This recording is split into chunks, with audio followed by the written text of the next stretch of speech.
Good morning, everybody, and happy Monday. I hope you got some time outside yesterday. I know I did, and it just felt so very good for the soul to get outside in the sun. I know getting out and maybe free time isn't easy for all of you right now because of additional responsibilities at home, but I really do hope that yesterday and today you got some time or get some time outside before the rain comes in tomorrow. And hopefully the temperatures will keep going up and we won't have any more of that snow nonsense we saw last week. So this weekend I did do that cake challenge that I told you guys about on Friday. We had to make a toilet paper cake. Okay. We did not win. We did not even come close to winning, but we had a lot of fun. It was the first time I've ever made fondant and used fondant. So sorry, my cat's under here. I'm gonna post a picture with the video so you guys can see how amazingly awful our cake turned out. But it was a lot of fun. So we did that, and then yesterday we spent some time outside and planned our garden. We didn't plant anything yet. It's too early. So looking ahead to this week, you have about 20 pages in the Odyssey to read. It's the next 20 pages. On the MP3 tracks, I broke them into two 12-minute segments, so that way you don't have to listen the whole time. And again, on the question sheet, I tell you where to switch over on the audio if you're going to listen along to my reading. You have another 25 questions, straight comprehension questions, but you're going to notice that question 25 from last week and question 25 for this week about giving examples of why Odysseus is a hero and why he's not a hero are going to be the same, and that is purposeful because it's building up to maybe us creating an argument as to whether or not Odysseus is a true hero or not. Maybe, I don't know, end game essay type thing when we're done with this packet. So that's why that question is there again. So it just keeps it in the back of your mind. What is Odysseus doing that makes him a quote-unquote hero? And what is he doing that's not heroic? And where we left off last week,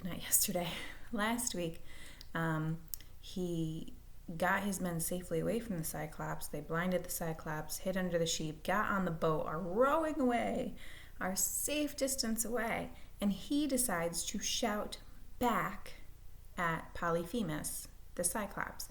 So you're going to pick up today, or sometime this week when you do the reading, you're going to pick up what he yells back to Polyphemus. And it's a huge mistake. Big, huge. Okay. So you have that. Those 25 questions are going to be due on Thursday, just like before. You'll have your journals, because we did book talks last week. Journals this week. You have 5 journal topics posted in a separate assignment. You only have to do 2. Okay?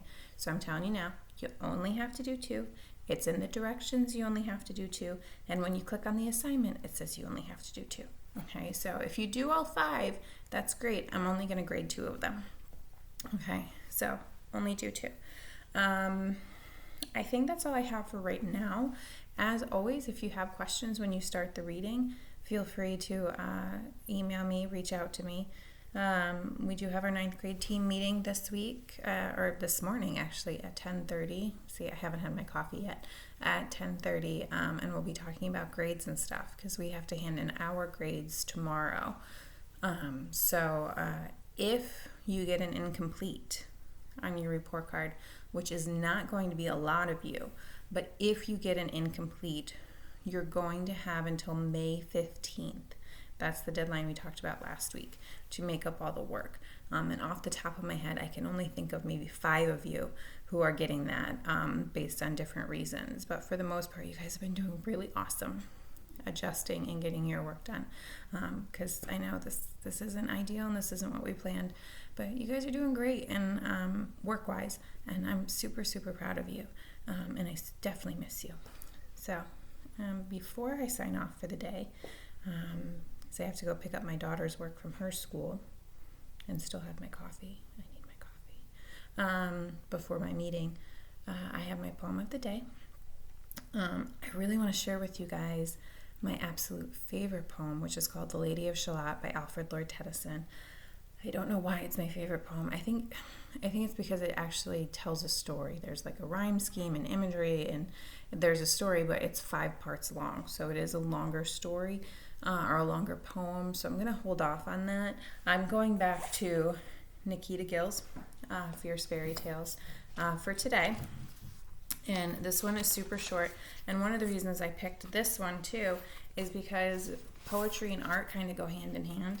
It's hard to see. You'll see it better in the PDF that I'll load for you of the poem. But throughout Gill's book, he does drawings. What page is that? 86? Okay.